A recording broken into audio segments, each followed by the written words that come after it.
Between 2014 and 2016, dozens of young American and British girls and women decided to join ISIS in Syria and Iraq. They left their homes in the West to join ISIS in Syria and Iraq. Some never returned alive. Others are not legally allowed to return because what they did was treason.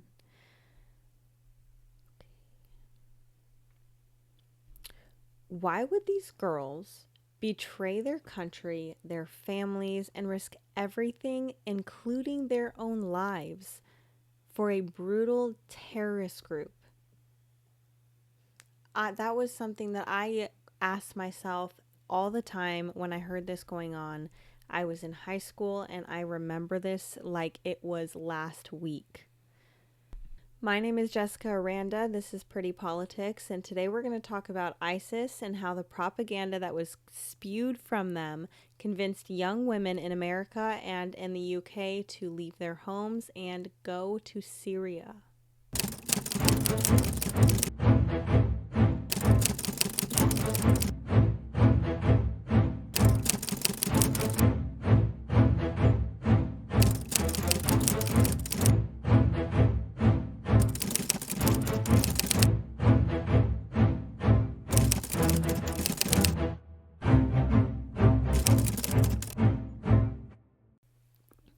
Okay, for those of you who don't remember or don't even know what ISIS is, because today all we're talking about is Israel, Palestine, Epstein, Donald Trump, and Marjorie Taylor Greene, and just all of the conservative drama going on in the MAGA group right now. But I'm going to give a quick background on what ISIS was, how it was growing, how it grew from Al Qaeda and stemmed into ISIS. So the origins, it emerged from Al Qaeda in Iraq and was founded by Abu Musab al-Zarqawi in the early 2000s during the Iraq War. They grew in a power vacuum after the U.S. withdrawal from Iraq in 2011 and the Syrian civil war. They rebranded as ISIS, also known as the Islamic State in Iraq and Syria, around 2013.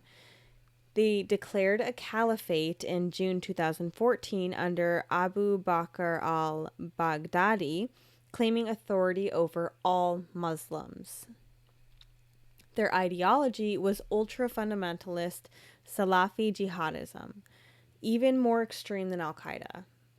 And if you remember Al Qaeda, that's insane. Okay.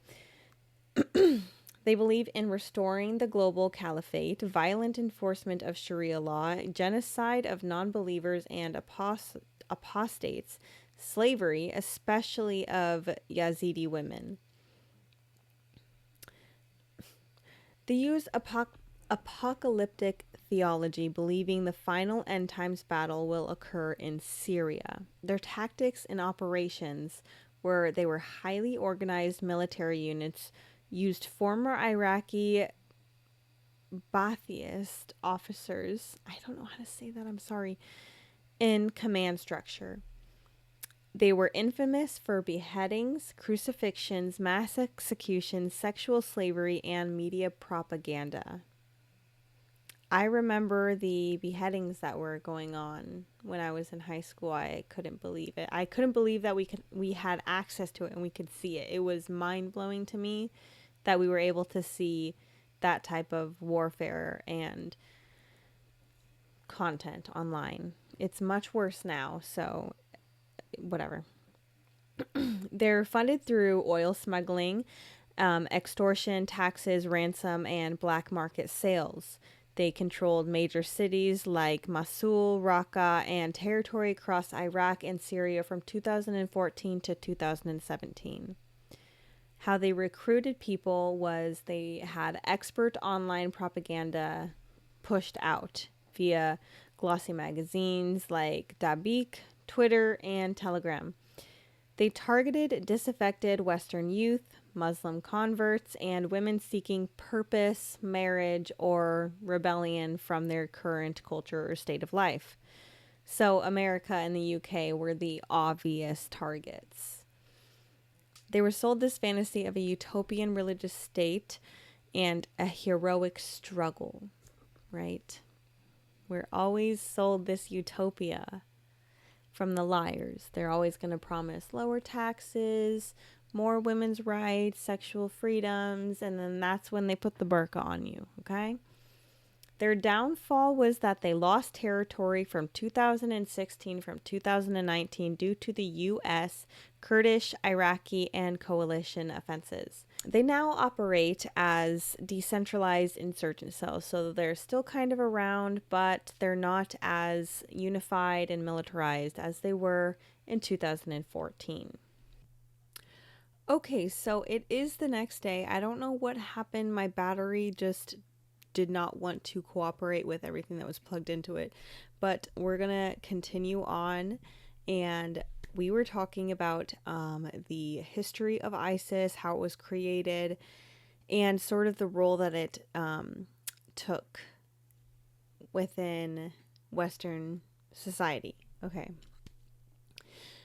So ISIS didn't just recruit men to fight, but it also recruited women in the form of promising love and purpose and this new adventure and being like married like you're a princess to this warrior who's fighting for a great purpose.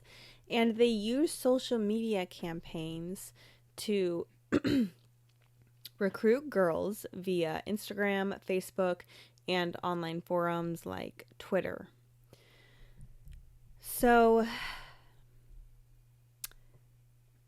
let's go into the girls who were involved in this. We know their names. We have a couple of them from the UK, a couple of them from the United States, and a lot of them are we know how it ended up for them.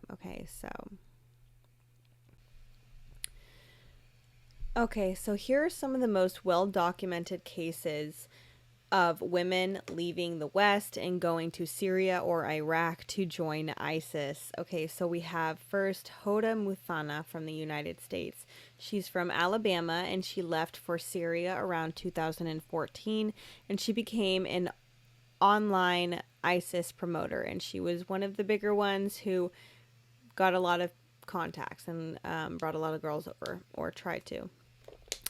She later expressed deep regret, saying that she was brainwashed and propagandized, programmed into believing something that was not actually the realities of it. She reported starvation, violence, and trauma in ISIS camps. She married 3 jihadists, 2 who have died.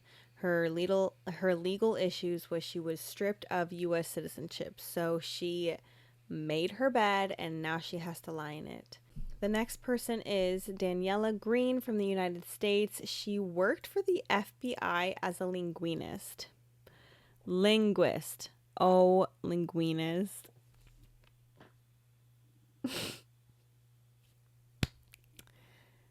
She worked for the FBI as a linguist. She's not making pasta.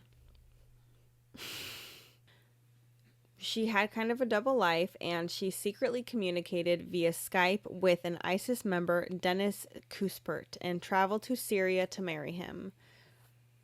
You kind of hear about this a lot, actually. Like, if anybody watched the old Dr. Phil shows where, like, a Nigerian prince is scamming my grandmother or something like that, and they send them a bunch of money. And some women have even flown out to see them, or flown out people who they are being catfish is what it's called, but in this way it's like terrorism catfish.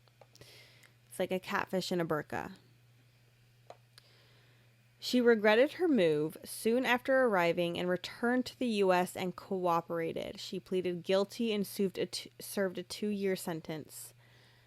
Personally, if you worked for the FBI and you committed treason when we were at conflict with ISIS, that's a terror group, and you decided to leave the United States knowing full well and dandy the type of stuff that ISIS was doing, to go and marry your Prince Charming or whatever you thought, You do not deserve to come back. And 2-year sentence is disgusting. Soft on crime much. That's disgusting. Next is Kimberly Gwen Pullman. She was from the United States and Canada region. She was a dual citizen, so she had a dual citizenship with the United States and Canada. She traveled to ISIS territory in 2015 and married an ISIS fighter. She reported being disillusioned very quickly by 2016 and tried to escape. She was caught, and the alleged rumors from what happened to her was she was imprisoned, interrogated, and subjected to sexual violence in Raqqa. Returned to Canada in 2022, thankfully. She was granted a peace bond with legal restrictions, so I'm sure she just had her passport absolutely revoked. She's no longer allowed to leave the country. More recently, Canadian prosecutors have charged her with terrorism-related offenses. So that's what we know so far.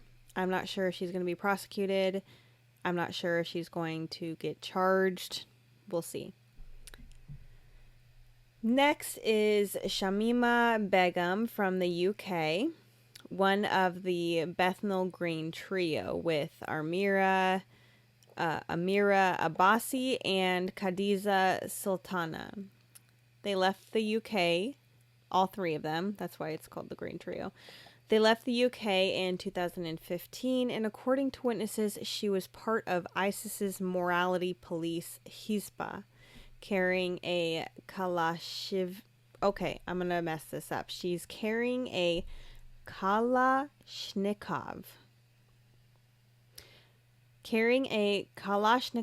And enforcing strict rules on other women. I just wanted to comment on that. Women are sadistic. And this is proven by research, when women gain power, statistically, they are more likely to become abusive and sadistic with this newfound power that they have. So that's not surprising at all. Also, allegedly, Shamima, she sewed suicide bombers into their vests so they couldn't back out, referring to the other girls in the trio and enforcing rules on other women in Hizbah. She had her citizenship revoked by the UK on national security grounds, and the legal fight is her family appealed on human rights grounds. So her family thinks that, yes, I think we should let her back in. I know she was tying these bombs to these other women to try and scare them into following her lead, her rule, her say, which was influenced by Sharia Islam. But she should be able to come back to the UK just because. Next is Aqsa Mahmood from the UK. She was one of the first British women to join ISIS from Glasgow, and she is named on a UN sanctions list. She just left and went. That's all we know about her because she decided to stay there. I'm sure if I dug a little deeper, I could find a little bit more about her, but no. Tarina Shakil from the UK, a British woman sentenced in 2016 for joining ISIS and encouraging terrorism. So she was caught on the way to Syria or Iraq, joining ISIS and encouraging terrorism. She brought her toddler to Syria, posted photos of him with guns. Later, she was disillusioned and regretted joining. As a mother, how disgusting. Like, you're in this fantasy land in your mind that you're going to go and marry this warrior and he's going to treat you so well. And there was even social media posts saying, like, you're going to really need to bring good walking shoes and there might not be electricity. But if you find a really good jihadist, then you can get, a fridge, and maybe you can get an ice cream maker, and maybe you might get a toaster or a blender or something. And that was if you get a really good deal there. But Shame on you, bringing your child into this sick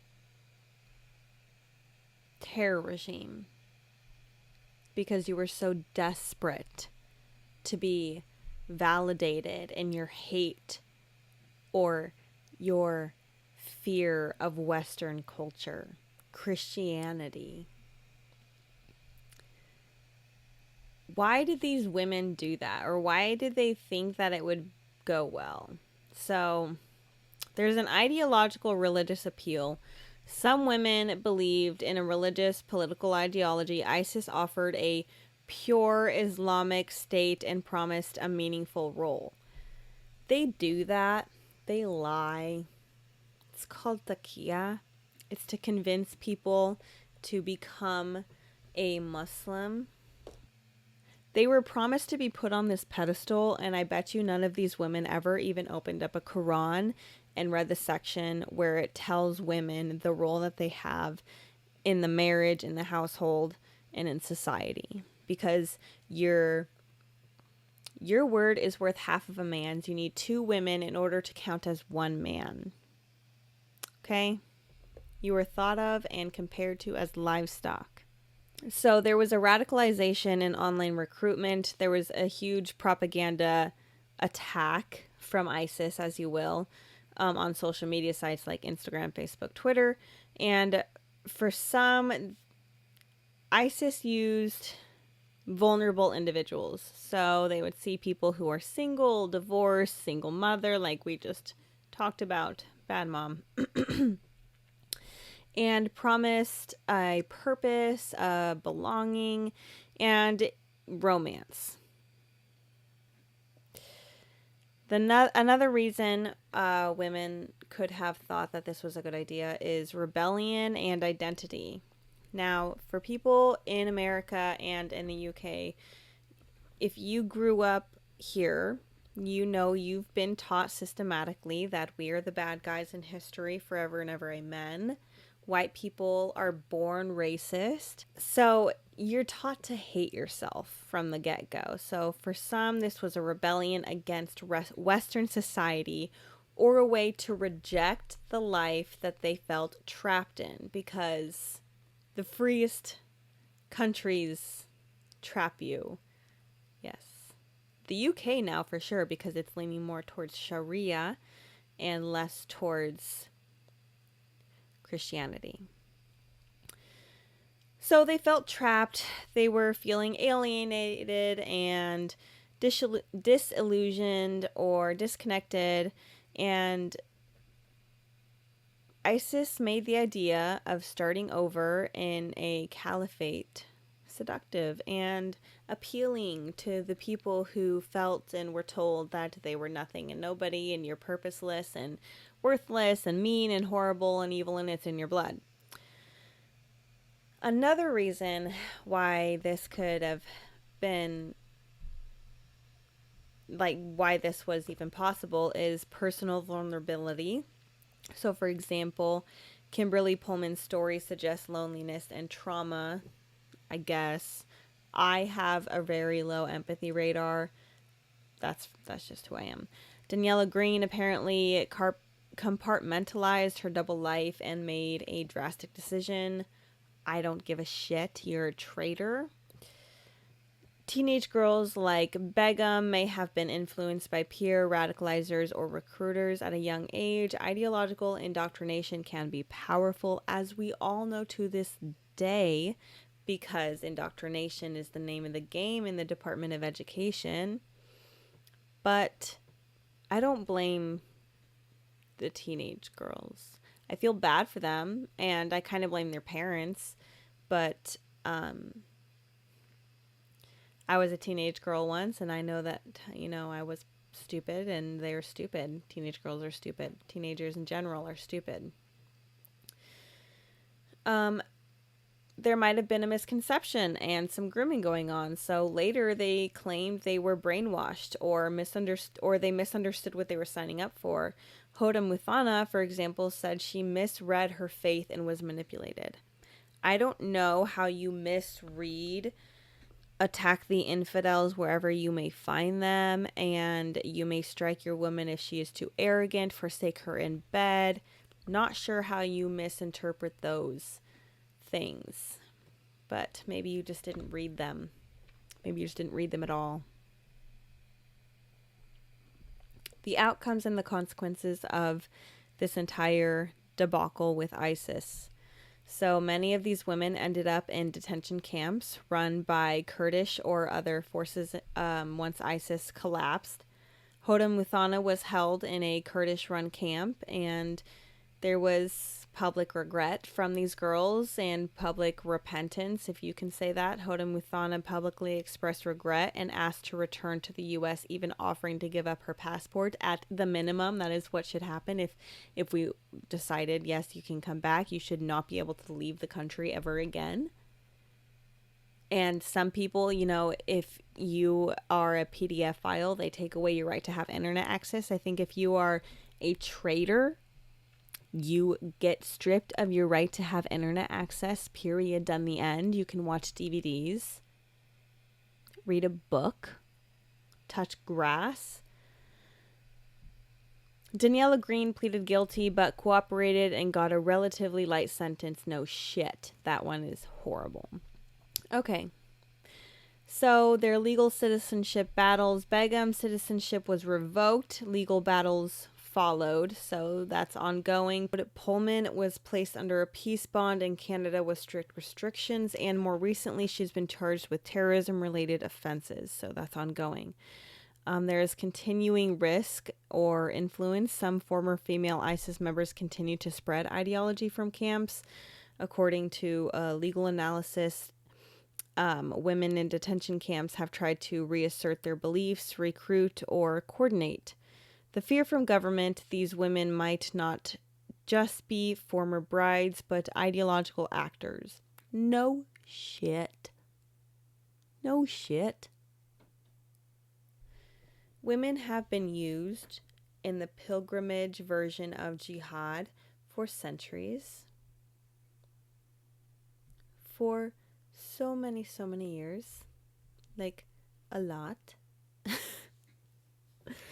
And somehow, it's just general people of today don't know enough about their own country's history. They don't even bother learning about theological history in the Middle East, giving context to the wars that are going on today, or religious conflicts, theological conflicts that are going on today between Jews, Christians, and Muslims. It's insane. It is truly insane. Pilgrimage is a version of jihad, and the reason why you hear people, by the way, there was like over 40 Muslims elected recently in the last election in the United States for like senators, school boards, attorney generals, things like that. Anyway, whatever.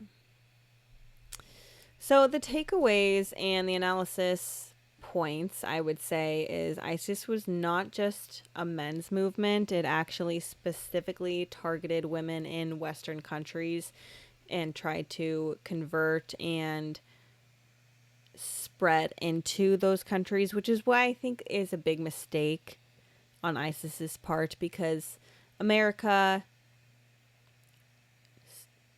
we are a big weapon, and you don't do that. You don't go after our women, me being one of them. Women played active and often unpredictable roles. So, you know, women have always been, they're labeled as a forever victim, a historical victim. You know, women and children, save the women and children, and they're killing women and children. And there's a reason why they separate the total amount of killings and war zones between men, women, and children, because they can pull on the strings of women and children as the vulnerable parts of the stats.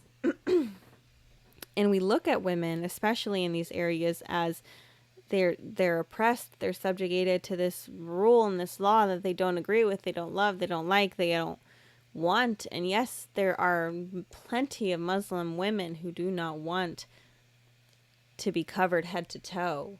to be denied access to going out without a male escort, to be denied education, to be denied speaking in public. Of course. But there are still women dedicated to their men and to their religion. And breaking them from a religion that historically is political and militant is difficult and damn near impossible. Radicalization isn't really that simple. Many Western women who joined were motivated by a mix of ideology, disillusionment, and personal circumstances. So yes, there were vulnerable women, like, let's say, lonely women with cats or single mothers who are just looking for a man in their life to lead the way and take care of her and her baby that she had with another man outside of wedlock or whatever her problem is.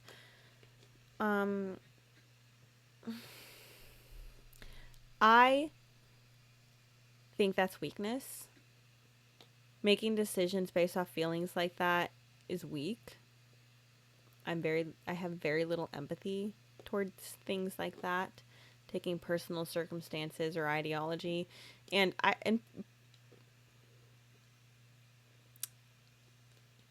identity politics is so weak when you base your life on it, your lifestyle, your feelings, everything about you on it. It is weak. And I think if you made your bed, you should lie in it. You reap what you sow.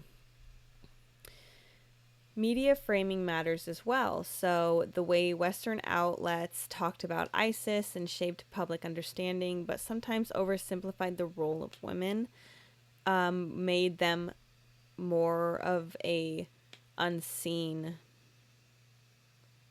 target, I guess you could say. They are the ones targeting women, but it's women targeting other women a lot of the time. So the consequences are difficult, and there's a lot that are still ongoing to this day. Repatriating and prosecuting or rehabilitating these women is tangled in legal and moral and ethical and security dilemmas all wrapped in one. Because, yes, America is a Christian nation. America is based off of a moral grounding in Christianity. Christianity is about forgiveness, but it is also about justice, and it is also about free will, freedom of religion. You can practice what you will, but, you can't be a terrorist. Sorry. So, warning signs for youth and communities would include, this isn't just a foreign war story. This is domestically relevant radicalization threat, especially in the age of social media and kids being younger and younger, getting on social media and having smartphones. I just saw today that these moms are giving their toddlers, like I'm talking 4 years old, a little mini smartphone that you can actually put an SD card in and work, and there's a Google Play app store, and they can get Facebook, there's a camera, a recorder. I am like, it made me so disgusted. What are you doing? You're a bad mom if you get that for your kids, and I'm just going to say that plainly so there's no confusion there. It is your job as a parent to protect your child from the world, not to give the world your child and expect them to care for it as you would, because they won't, and it doesn't. So in case anybody forgot what went on with Syria and Iraq from 2014 to 2016, and the women that were targeted through social media and Islamic apologetics and jihad, essentially. There you go. Remember, because it wasn't all that long ago. It was a little over 10 years ago. So, no, it was like 10 years ago. I'm just going to say it's about 10 years ago. It's about 10 years ago. And it's burned into my brain. But somehow, everybody I've talked to my age, every single one, does not remember this happening, doesn't believe me when I say that it happened. They think that there's more nuance to it. And there you go. Now you have it. ISIS, Islam, target women via social media to convert into Islam, to be a Muslim. They practice pilgrimage, jihad, and taqiyya. Because it's not misinformation. The information is out there, you just don't know it. I wanted to take a minute to tell you guys that I have a Substack and I go into so much more detail on my Substack than I do in my long form. I give sources, I give receipts, and I give you guys a recommended reading list if you guys wanted to look into this yourself, come up with your own conclusions, your own opinions on what I'm talking about. Feel free to go there. It's Pretty Politics on Substack. I also have Pretty Politics on TikTok. Feel free to go to there. It's linked in my bio. Everything is linked in my bio. I really appreciate it. And thank you guys for watching this episode of Pretty Politics. Good night.